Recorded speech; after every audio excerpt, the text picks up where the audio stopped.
Friends, আজকে দুপুরের লাঞ্চে ছিল শাক ভাজা। এটা হচ্ছে বাতি শাক, আর উচ্ছে দিয়ে আলু দিয়ে মাছ দিয়ে একটা শুক্তো মতন হয়, যেটা তোমরা কি বলো জানি না।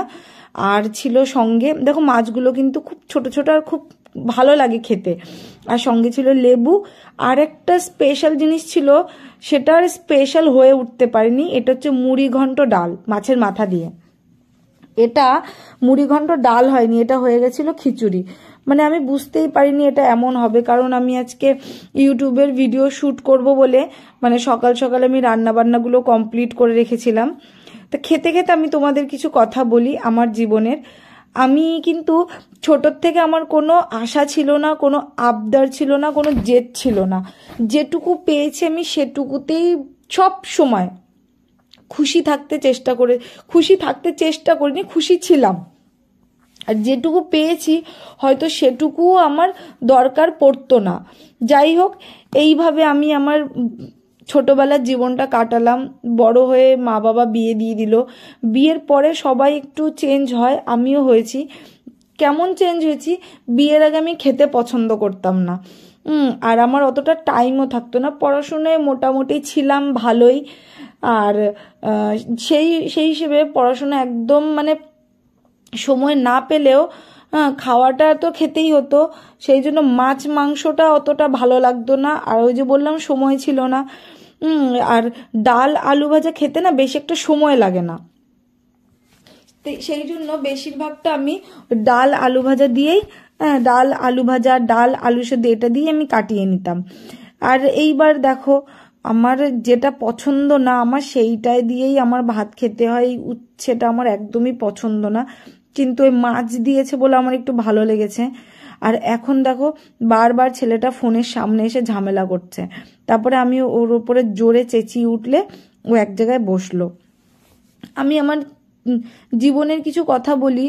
যে যখন আমি বললাম যে আমার ছোটবেলার থেকে আমার কোনো জেদ ছিল না, বিয়ের পরে জানি না আমার প্রচুর জেদ হয়েছে, প্রচণ্ড রাগ হয়েছে, মানে সব কিছু বেড়েছে। আর তার থেকেও মেইন কথা হচ্ছে আমি কিন্তু এখন খেতে প্রচণ্ড ভালোবাসি। হ্যাঁ, ঠিক উল্টোটা হয়েছে। এখন মাছ খেতে ভালোবাসি, মাংস খেতে ভালোবাসি। হ্যাঁ, ডিফারেন্ট মানে আইটেম আমার কিন্তু খুব ভালো লাগে। বাইরের জিনিস খেতে আমার প্রচণ্ড ভালো লাগে। আর আমি বিয়ের আগে আমি একদম জিরো ফিগার নিয়ে চলতাম, আর এখন ধীরে ধীরে আমি যেন একদম ড্রাম হয়ে যাচ্ছি। আমার বর, আমি, আমার ছেলে একসঙ্গে খেতে বসেছি। এখন যেহেতু আমি ধীরে ধীরে মোটা হয়ে যাচ্ছি, সেহেতু আমার খাওয়ার চাহিদাটা যেন আরও বেড়ে গেছে। আর এখন একটা অন্য পরিবেশে থাকছি, তো সেই জন্য পরিবেশটার সঙ্গে মানিয়ে চলতে গেলে নিজের পোশাক আশাক খাওয়া দাওয়া সব কিছু পাল্টাতে হবে। আর আমি খাওয়াটাকে কিন্তু আমি প্রচণ্ড এনজয় করি এখন। যেমন দেখো, আমি হাত কেমন চেটে চেটে খাচ্ছি, যেন জীবনে আমি খাইনি। কি আর করব বলো, খেতে হবেই আমার। আর আমি যখন খাই তখন কিন্তু কে কি ভাবলো, কে কি বললো, আমি কিন্তু ওইসব দেখি না। কারণ আমি জানি আমি যদি দুনিয়া দেখি তাহলে আমি নিজে ভালো থাকতে পারবো না। ঠিক তেমন আমি যদি সবারটা দেখি যে কে কি ভাবছে, তাহলে আমার পেটটা ভরবে না। না, আর আমার পেট ভরতে গেলে আমাকে তো আমার মতন খেতেই হবে।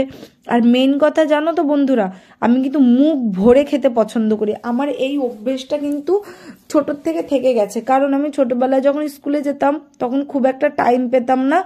মুখ ভরে ভরে মানে বেশি করে মুখের মধ্যে ভাত নিয়ে খেয়ে তাড়াতাড়ি চলে যেতাম। সেই অভ্যেসটা আমার এখনো থেকে গেছে। যাই হোক, তোমরা আজকের ভিডিওটা দেখে বলো কেমন হয়েছে। আর ভালো লাগলে একটু কমেন্ট করো, একটু ভালোবাসা দিও। আর বেশি তো কিছু বলার নেই, তোমরা পাশে আছো বলেই আমি একটু করে উপরে উঠে যাচ্ছি।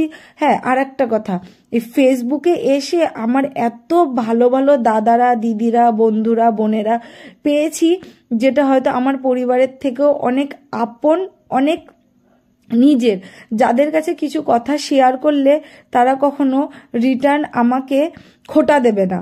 কিন্তু পরিবারটা এমনই, পরিবারে অনেক কথা আছে যেগুলো বলা যায় না, যেগুলো বলা সম্ভব না। তো চলো, আজকের মতন বিদায় নিলাম, টাটা।